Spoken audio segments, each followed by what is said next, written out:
Just like France and England and many other countries with their trade offices and developing very strong links with Taiwan, I think Ireland can also maybe follow that path and leave the political path to play out the way it will play out.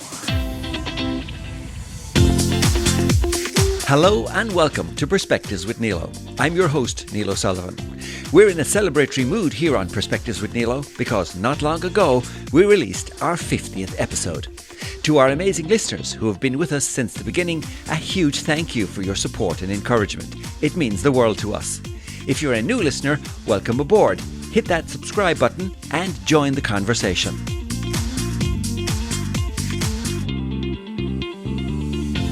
In this special holiday episode, we're taking a look back at a sample of the 25 episodes we released in 2024. Our goal has always been to raise awareness and spotlight underreported issues. In 2024, we continued this mission.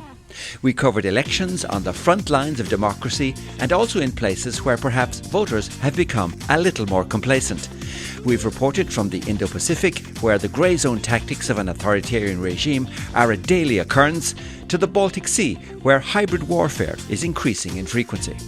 We've talked to experts, academics and people on the street to hear their perspectives on how authoritarian regimes are using disinformation campaigns to sow discord and erode trust, how they are using economic coercion to apply pressure, and how they are flouting international norms and undermining democratic institutions to reshape the global landscape in their favour. And no country is immune.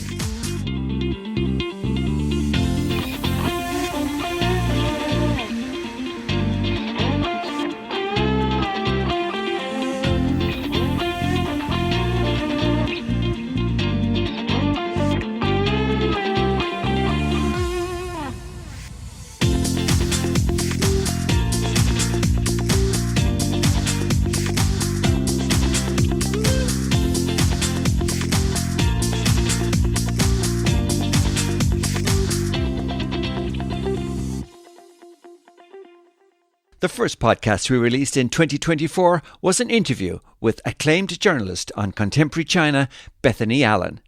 We talked to her about her book Beijing Rules, in which she discusses China's authoritarian economic statecraft. China's authoritarian economic statecraft is a means by which China communicates, rewards and punishes based on gatekeeping access to its huge markets, capital and investments. China uses this leverage not just to stifle global dissent, but also to shape the behaviour of individuals, companies and governments, and legitimise its political model as superior. One of the many topics I discussed with Bethany was how the Chinese Communist Party has highly politicised the area of sister city twinning. In her book, she discusses the Chinese People's Association for Friendship with Foreign Countries, or CPA-FFC, which is a government organisation directed by the United Front Work Department of the Chinese Communist Party. Under this organisation, Shanghai used to be twinned with Prague, but in January of 2020, Shanghai cancelled their sister city relationship with Prague, and I asked Bethany to tell us what happened. So in the past 3 years or so, the Czech Republic has greatly increased its unofficial ties with Taiwan and has strengthened those ties dramatically. It has really led Europe in doing so. Prague has established a sister city relationship with Taipei. The Czech Republic now sends regular delegations of officials and lawmakers to Taiwan. It has welcomed current Taiwanese officials to the Czech Republic. The Czech Republic was also the leading country in Europe to designate Huawei as a serious national security concern when it was not popular in Europe to do so.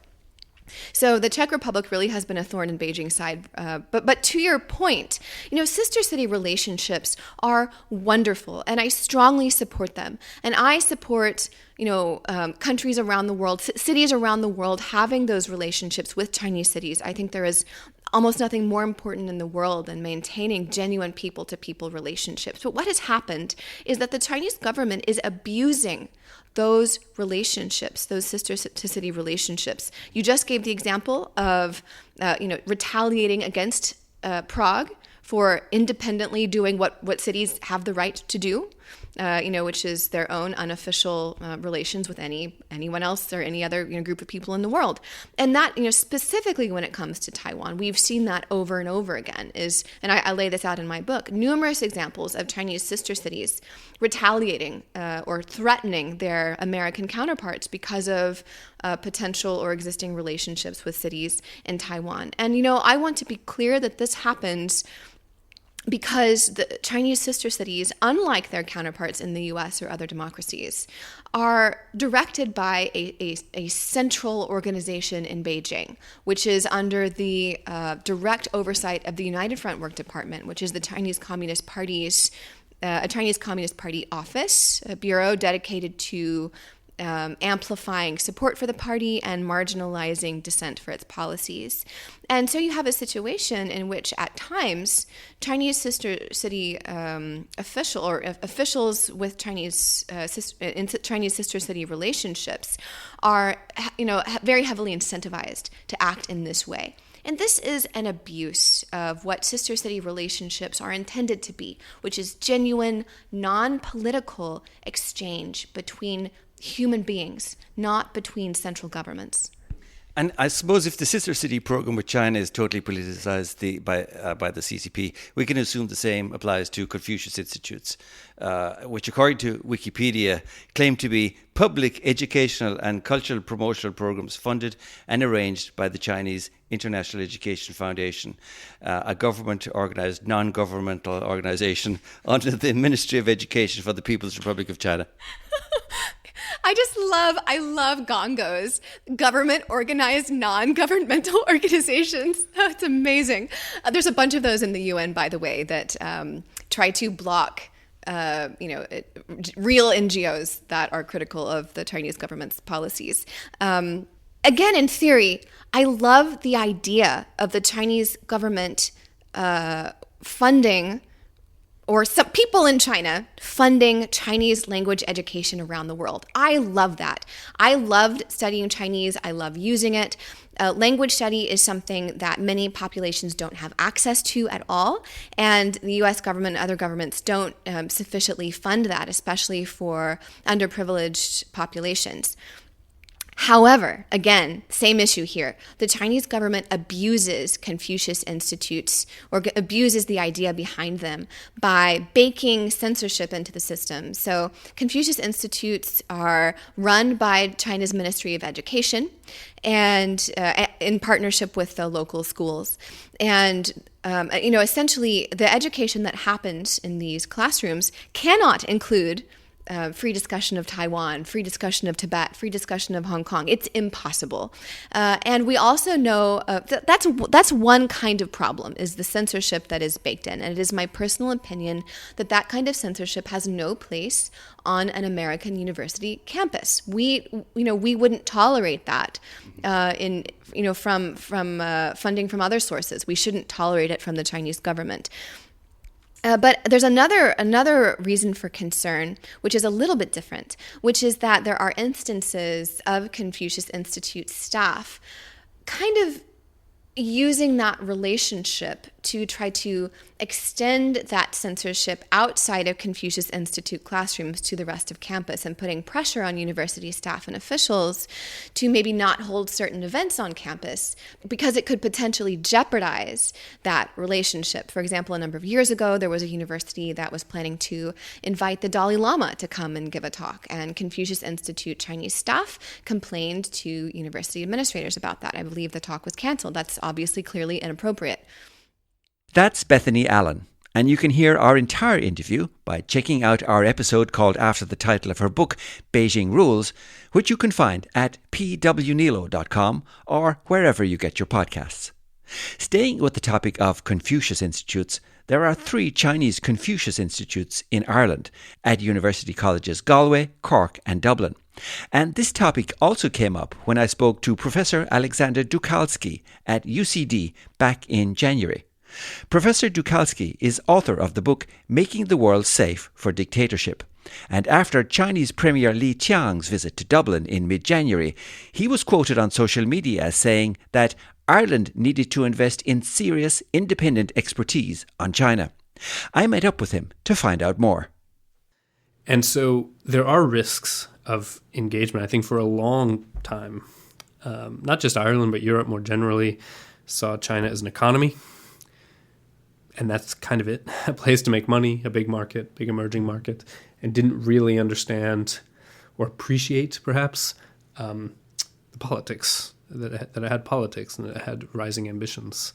And now I think that's changing in a variety of ways. And we can talk, if you want, about how the Russian invasion of Ukraine catalyzed, I think, some rethinking in Europe about dependencies and things. But to me, that's a really crucial gap in Ireland. Mm-hmm. And what do you think is holding back the Irish government in investing in this type of expertise? I'm not even necessarily sure it has to be government, led, although there's a role for that as well. I think a long time ago, my university made a huge mistake in building its China Studies program around the Confucius Institutes, which is not strictly independent of the Chinese states. And so I think what that does is it basically, it makes it harder to argue for independent investment in Chinese expertise, because administrators can always say, well, we have this other institute here. We don't need to invest in anything else. So it takes away the rationale for independent investment, and there's kind of a path dependency, I suppose, to that. Do you think, anybody who's watching the media or taking a little bit of interest in reading about China will understand how the party controls everything? Do you think there's a naivety in the government, in the Irish government's understanding of China, given all that's written in the media and, in books and literature and everything about how the one-party state operates? I'm not sure about the government. I think generally, different parts of the government might have different views on this, but I think we sometimes make kind of a mirroring mistake where we assume that China's, let's say, Ministry of Education is the same as our Ministry of Education, right? Staffed by career civil servants who will serve different political parties and where priorities change based on elections.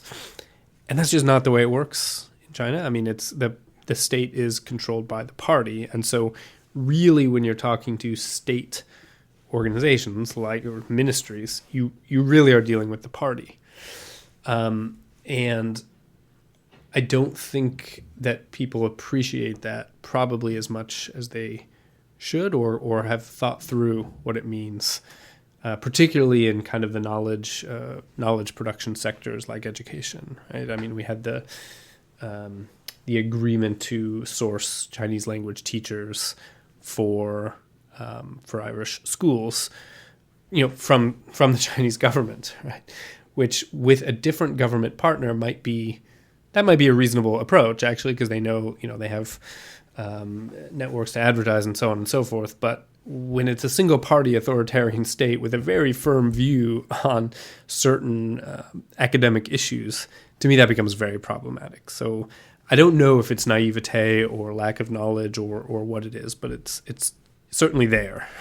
around last summer, we had a podcast interview with Alex Davey of Merrick's. We were talking about the European think tank network on China's report. And I believe Alex had spoken with the Department of Foreign Affairs, and at the time they had told him that they had 2.4 officers in the Irish government working on China, one with Mandarin. It seems very, very limited to have just 2.4 people working on such a large country and in government like China. Yeah, I mean, of course, the reality is that Mandarin language skills are pretty less represented here than, of course, English, but also German, French, Spanish, and, languages that are have been taught for longer in schools. So, that's certainly, if that's the case, that's a pretty low number. The good thing, I suppose, is that there are various European think tanks that people in the government can look to for high quality research. But again, we don't have anything Ireland specific, and maybe we're not big enough for that, but it seems to me that there ought to be some kind of room for a pipeline of people who are trained in Chinese politics and society, again, independent of Chinese state organizations that can, provide advice, even if it's on an ad hoc basis, to those entities. It has been reported in the media in Ireland that there are formal Irish political elites involved in a pro-PRC, non-political think tank. But when it comes to the European Think Tank Network on China report, other than an Irish employee of German think tank Merix, it appears that there are no independent think tanks who focus on China. Do you know if that's still correct? And again, this is kind of to your earlier point of just the lack of a pipeline to create this. As far as I know, yes. I mean, there are some groups that are business, I suppose you could say pro-business groups that want to establish closer business ties between China and Ireland. And I think they produce some reports and research sometimes, but there's an interest there already in a particular subset of the relationship, and I think that might also lead to some blind spots in other parts of the relationship. So there are some of those organizations kicking around, but no, I mean, there's no group that has no group in Ireland anyway that's produced a primer on Ireland-China relations or Ireland-Taiwan relations or anything else. It's all sort of it's the foundation's very weak, I would say. Maybe the second item I want to ask about in this regard to Ireland's relationship with China is something that came up at the tail end of Li Qiang's visit, and that is whether Ireland's position on Taiwan might have subtly changed. And up to the Li Qiang visit, my understanding was that Ireland supported the one China policy, but was ambiguous on its position on Taiwan. Then shortly after the visit, Chinese state media, CGTN, released an article claiming that Leo Varadkar said, and I quote from the article, that his country will always abide by the one China principle and hopes that China will achieve peaceful reunification at an early date. After this, Varadkar was forced to clarify his position when questioned by RTE, and he said, and I quote again, "I reaffirmed our policy, which is the one China policy, and that we recognise that Taiwan is part of China. And while we don't have diplomatic or political links with Taiwan, we continue to have economic and cultural links." So again, he mentioned there Taiwan as part of China. First time, as I said, for me, hearing a government official say that. So apart from the fact that the Irish government has chosen to take the side of an authoritarian dictatorship rather than the side of the democratic island of Taiwan that recently celebrated its 8th presidential election and was congratulated by many democracies around the world. Unfortunately, Ireland wasn't one of them.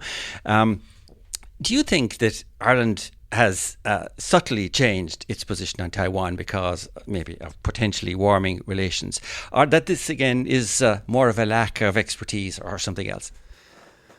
Well, the words that CGTN reported there, they just don't even sound like Varadkar to me anyway, or they don't really sound like any non-Chinese politician. So it seems to me, we may never know for sure, but it seems to me like this was a pretty straightforward case of trying to put words in the mouth of a foreign leader just to kind of see if you can get away with it. And this wouldn't be the first and certainly won't be the last time that Chinese state media tries this, The organizational origins of that, I'm not sure, but it's certainly pretty, fairly common. So, his clarification was even a little bit more, as you know, kind of interesting because of that added on phrase that Taiwan is a part of China. Now, Yvonne Murray from RTE did an excellent article about, okay, well, did Ireland's Taiwan policy change? What does it mean? What's the difference between the one China principle and the one China policy? Of course, the one China principle is Beijing's view on things, that Taiwan is a part of China and needs to kind of reincorporate, in scare quotes, to China. And the one China policy is ambiguous and lots of different countries interpret it different ways, but is basically the idea that foreign governments have relations with government-to-government relations only with Beijing, right? Which, as Varadkar noted, doesn't preclude other kinds of relations. Right? And so the answer of whether Ireland's Taiwan policy has changed is I still don't think we know, actually, if it has changed. The government spokesperson, unnamed government spokesperson after this episode, said that it hasn't changed. Okay, and as a practical matter, that might be true. But I wonder about this phrase of Taiwan as a part of China. I hadn't heard that really in the Irish, stance thus far. I suppose it raises the question. Ireland got this visit by Li Chang. We got the visa-free travel. We got the beef. It's not clear to me what we gave in return. Presumably something, or presumably we're going to be asked for something later. but so far as I know, it's not clear what exactly we gave up in return. It was a charm offensive, but there might be a quid pro quo at some point. That's Professor Alexander Dukalskis from University College Dublin. And you can hear our complete interview by checking out our podcast episode entitled Ireland's Knowledge Deficit on China. Neilo Varadkar's statement on Taiwan after the Chinese Premier's visit not only caught the attention of academics and the media, it also raised concern among Irish people living in Taiwan. Father Sean O'Leary is originally from Toker in Cork City, but has been a missionary priest in Taiwan for the past 2 decades. And he wrote an open letter to the Irish Times echoing his disappointment at Neilo Varadkar's comments. I sat down with him at his parish in Taiwan to find out more. Yeah, well, I think the Irish policy about what they call the One China policy, they are aligned with the European policy that there is one China, and then that how different Taiwan and China interpret that one China is different. But I think that is basically they won't go against that, what they say, the one China policy. But that doesn't stop them from building cultural links, economic links, friendship links, like many countries, like as you said, in Europe, that have that one China policy, but they have been active in developing other links and economic links, trade offices with Taiwan, and they seem to be getting more and more. So the links with Taiwan and the European allies are becoming stronger and stronger. So I think, as a democracy, as a democratic country here in Asia, as what they call even a Chinese democracy, so to speak, it would be I think if we were Democrats, we should support democratic countries, and especially countries that are under pressure from, we would say, kind of authoritarian regimes, and they're trying to maintain their own democracy. As you said, given the Irish history of our own fight for independence, we are also an island state. Taiwan is an island state. We both have what we call bigger neighbours who wanted to kind of rule over Ireland, and like China wants to rule over Taiwan. So I think with the Irish, we should have a natural sympathy towards these people of Taiwan. After all, I mean, I think we have 24 million people. It's multi-party democracy. It's a vibrant democracy. All the human rights are respected here. So I think for Ireland just to ignore that kind of reality, I'm not sure why they would want to do that unless they're under pressure from China or something like that. But at the same time, Ireland is a sovereign country, and we should make our own foreign policy in terms of have a principled foreign policy. And we can, just like France and England and many other countries with their trade offices and developing very strong links with Taiwan, I think Ireland can also maybe follow that path and leave the political path to play out the way it will play out. And at the same time, just like what's happening with Ukraine and Russia, that we should stand on the side of freedom and democracy. It seems so that Ireland are leaning the other way. They're standing on the side of the totalitarian regime. And back in January, the Chinese Premier visited Ireland. After the visit, the Taoiseach Neilo Varadkar said that Taiwan is an inalienable part of China. you wrote a letter to the Irish Times commenting on this statement. Can you tell me what you said in the letter, briefly, and why you said it? Yeah, I think the reason I said it is because I believe that the Taiwan and China, the history have developed differently. And one is, as you said, along the one-party system, which is the Communist Party, one-party rule in China. But the other, Taiwan has developed along the road of democracy and multi-party democracy. And that has been going on. They've diverged different paths already since 1947. So to say that Taiwan is part of China, even when the Chinese Communist Party never ruled Taiwan, not even for one day, I'm just wondering what basis, what historical basis, the Taoiseach of a country, a democratic country, would say that an authoritarian country rules over a democratic country which has developed differently.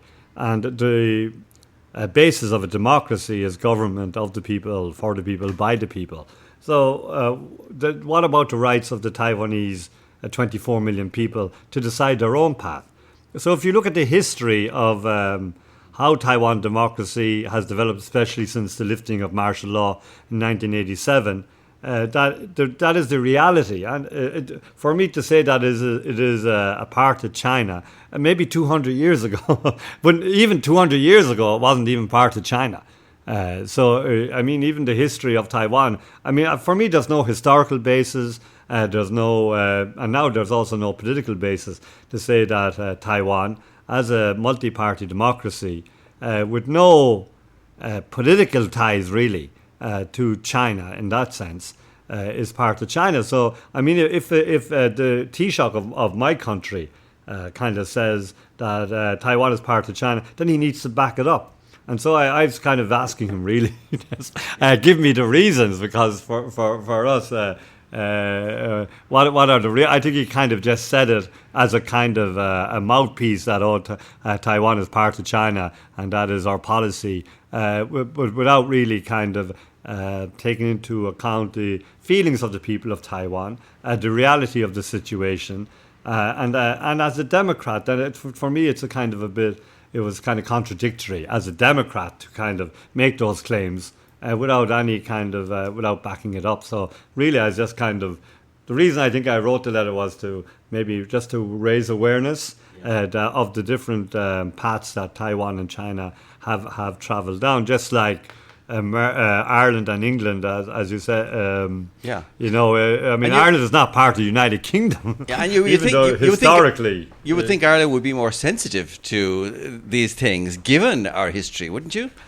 Yeah, I just think there's probably a lack of awareness of the political development and the relationship between Taiwan and China, particularly over the last, let's say, 60 years. Probably, I don't know, are Irish people very aware of that. But it does kind of stick out, doesn't it? For Irish people here in Taiwan, that, you know, Ireland doesn't congratulate Taiwan after a successful democratic election. It doesn't congratulate Taiwan after successful presidential inaugurations. It doesn't send condolences or expressions of help after a severe earthquake. You know, it refuses to reopen the trade office, as you said, refuses to put tax agreements in place between both countries.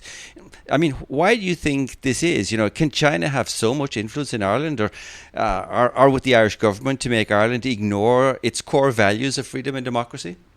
It's probably in terms of realpolitik, you know, that each country will do what it sees is in its own best interest.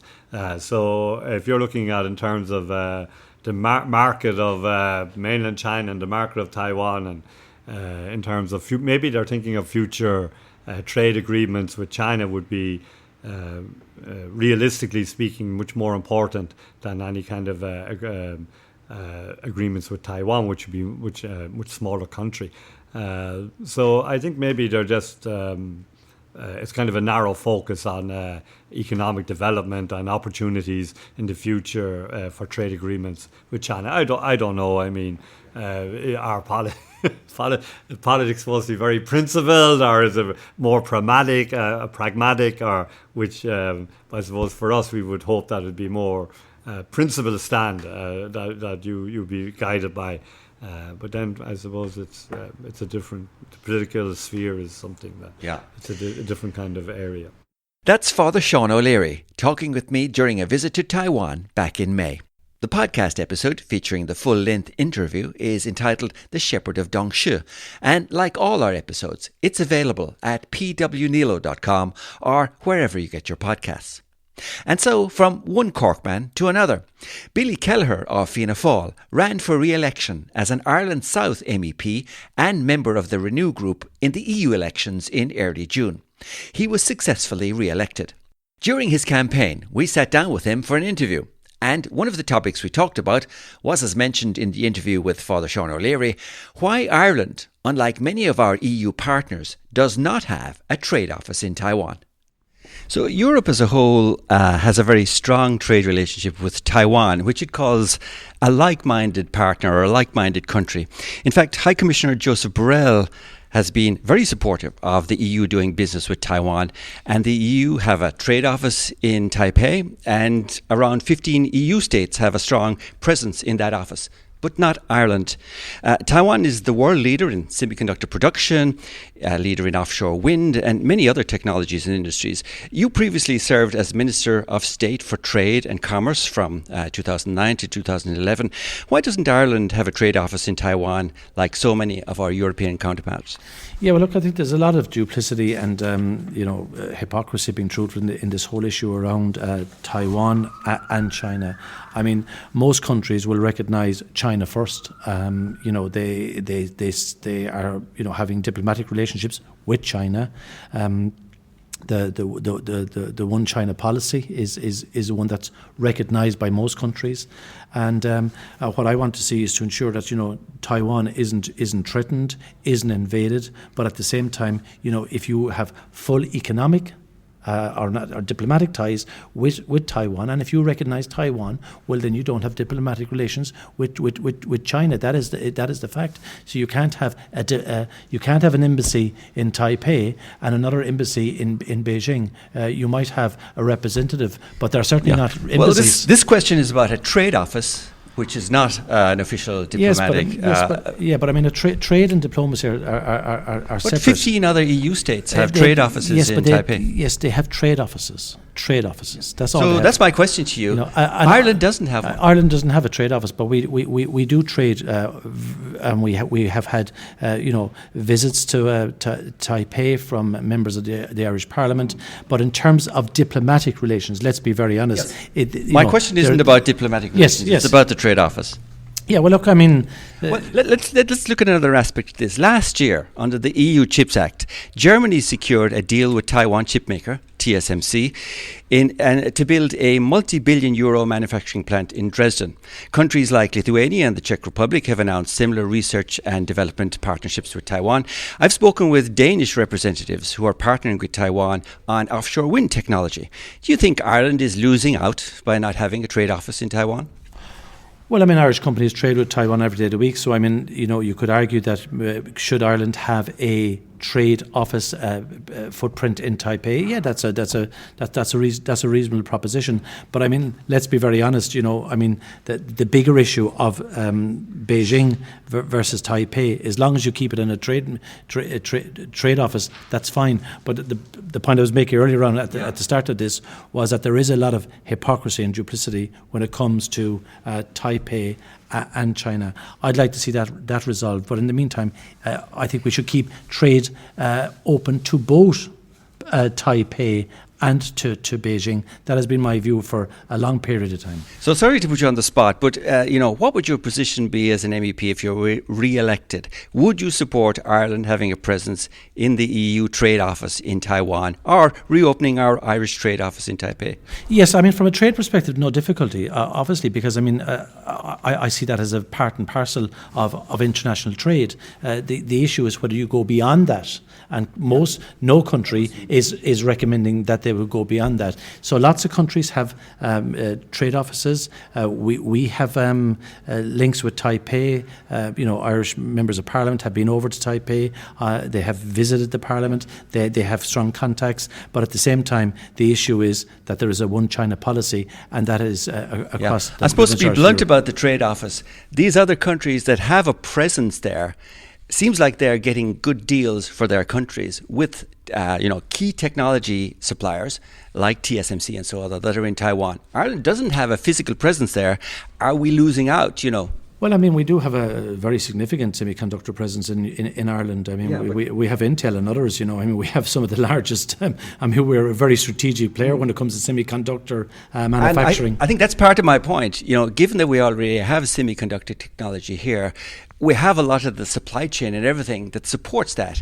You would think we would be an attractive location for a company like TSMC, but we didn't register, it seems. It seems like Germany won that bid. Yes, well, Germany won quite a number of bids, not only with Taiwanese companies, but it also won, even with American companies and Intel itself in recently with regard to, huge investment coming from Intel into Europe. And that was done primarily because of the CHIPS Act, seen as, strategic autonomy, developing our capacity, and the German government supporting Intel and in attracting them into Germany. But the issue with regard to trade missions, I'm a firm believer that trade is a very good thing. I don't like, trade wars. I don't like trade sanctions in general. I very much believe that open trade is good for the broader economy, but also even from the point of view that it opens up dialogue and keeps the world talking to each other at the very least. So I have no difficulties with a trade office in Taipei. That's Ireland South MEP Billy Kelleher. And as he mentioned in our interview, Ireland does send parliamentary delegations to Taiwan from time to time. One such delegation visited in July of 2024. It included 5 senators: Diarmuid Wilson, Fianna Fáil; Garrett Ahern, Fine Gael; Sharon Keoghan, Independent; Jerry Horkin, Fianna Fáil; and Gerard Crockwell, Independent. During their visit to Taiwan, the Chinese ambassador to Ireland, He Xiandong, contacted the Oireachtas to protest against the visit. According to the Irish Times, the ambassador is understood to have phoned the Inter-Parliamentary Unit of the Oireachtas to complain about the visit and highlight his country's one China policy. This caught a lot of people by surprise, because Chinese Communist Party officials keep reminding us that they never interfere in other countries' affairs, and therefore we would not expect them to be telling our Irish elected representatives where they can or cannot go. As we said at the outset, no country is immune. That said, it's the time of year when Santa Claus is the one who decides who has been naughty and who has been nice. So we'll leave it to Santa Claus to decide whether Chinese Ambassador He ends up on the nice list or the naughty list.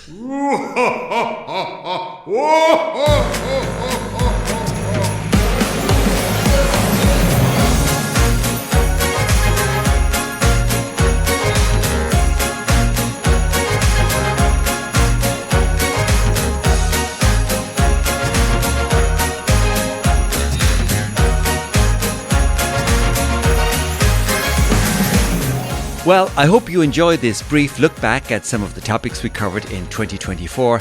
A big thank you to all my guests, MEP Billy Kelleher, Father Sean O'Leary, Professor Alexander Dukalskis and Bethany Allen. And indeed a big thanks to all the guests who appeared on Perspectives with Neilo throughout 2024. It would not have been possible without you. As always, you can check out all of our past episodes on our blog site at PwNeilo.com or by searching for Perspectives with Neilo wherever you get your podcasts. But that's where we leave it for 2024. From all of us here on Perspectives with Neilo, thank you for all your support throughout the year. We really appreciate it. If you subscribed or followed us on any of the podcast platforms or gave us a like or a repost on social media, then a special thank you. Your support is what keeps us going. We would like to wish you and yours a very happy and peaceful Christmas. Enjoy the holiday break, and we look forward to bringing you more great content in the new year.